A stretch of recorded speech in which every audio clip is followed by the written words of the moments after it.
Welcome to Carbon's DIY Garage. Today we're replacing blend door actuator for the HVAC system in the 2011 Jeep Wrangler. This one is for the direction position selector. It's on the passenger side and it's the easiest one to get to. And this is the part number 68018109AA. I'm using a genuine Mopar part because there are a lot of issues online with getting the aftermarket Dorman part that I've seen. Now this one I did get off eBay. I'll leave a link for where I got it from if it helps you. And it did come from China, and but it is a genuine Mopar part, and it's got the Made in USA label on it and everything, and you can see the part number there. On the unit is exactly the same. To replace this, you first remove your glove box door, which is real simple. You just open it, squeeze the top sides together, rotate that out of the way, and then this is the blend door actuator that controls whether it's going to the vents, the defrost, the floor, or anywhere in between. And it's really simple to access. There's a screw here, a screw there, a screw there, and electrical connector. So we'll go ahead and use an 8mm or 5/16 inch socket to remove that, and then just pull it right on out. And I'm going to go ahead and at the end of the video explain why I'm doing this, the symptoms that I'm having, so that you can understand if this might be useful to you or something that you need to do. So on the old actuator, you can see there's a gap in the splines. There's essentially one spline missing, and so this top spline is aligned with this little hash mark. And if we look at the new actuator, you can see there's also the same gap, but that spline is not aligned with that hash mark. So I tried to use a pair of pliers or something to spin that those splines so that the new one would be in the same spot, and I was not able to get it to move. The stepper motor in there is pretty tough, and there's a lot of resistance. I tried to move it on the old one too, and I couldn't do that, so I didn't want to break it. And if you go look at the splines on the actuator that's in the Jeep, there is no gap like that. So it's not like you just need to fit it in. You can put this actuator in any orientation and it'll fit. So I'm gonna go ahead and put it in there, and we'll have to see if it'll zero itself out or if we're gonna have to figure out how to get the Jeep to re-zero it. But hopefully I can just put it back in and everything will figure itself out on its own.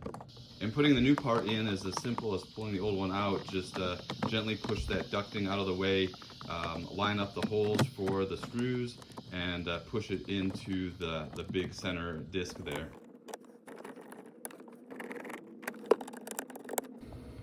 All right, it's reinstalled, so now I'm going to turn the Jeep on and see if it'll zero itself out and if all the directions will work correctly, or if I'm going to have to take it out and find a way to re-zero everything on my own.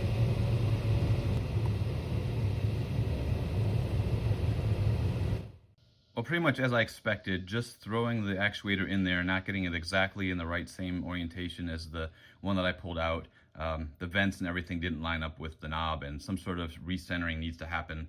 I was gonna just turn off the Jeep, walk away for a while, come back and see if that would cause it to do the recentering thing on its own. But instead, I pulled the M11 fuse, which goes right underneath that green one. That's for the HVAC controls. Pulled it out, gonna wait a minute or so, put it back in, and then we'll open up the Jeep, give it some power, and see if that does the recentering. So that did the trick. As soon as you put the fuse back in, the Jeep is going to run through a calibration of all of the actuators. You can see the one for the vent doors moving, but you can also, the recirculation door and the temperature control also do as well. So now we'll turn the Jeep on and see if it goes to the vent position like it should, and we get good air through the vents. And I can confirm it is at the vent position, and then if we go all the way to the defrost,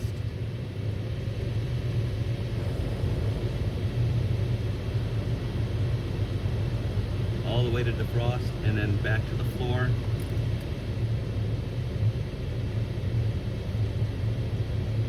And then back to the vents. And that's it, everything's back to working the way it should.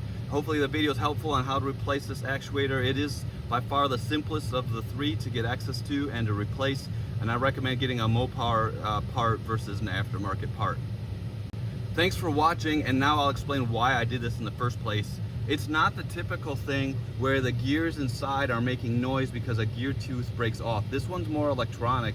in that I'm driving along, I got air conditioning, it's 100 degrees out, everything's great, and then suddenly the Jeep will transition to somewhere in between the vents and the defrost, or the vents and the floor on its own, and then it'll come back to vents, and then sometimes it'll just stay on the floor. It kind of randomly just decides where it wants to go. I'm not even moving the knob. So there's something in the electronics of the old one. Hopefully it's in the old actuator and not in the computer somewhere of the Jeep, because that means that replacing the actuator was not what I needed to do. And I'll leave a comment in the comment to this video to let you know if it actually solved my problem or if I continue to have the same issue. But that is why I went about it. It's a simple thing to do on this side. The other two actuators are a real pain. But thanks for watching. If you have any questions or comments, leave them below. Video description has information on how I got this part. I'll leave a link for one on Amazon too if you want that. But until the next video, take care and have a good one.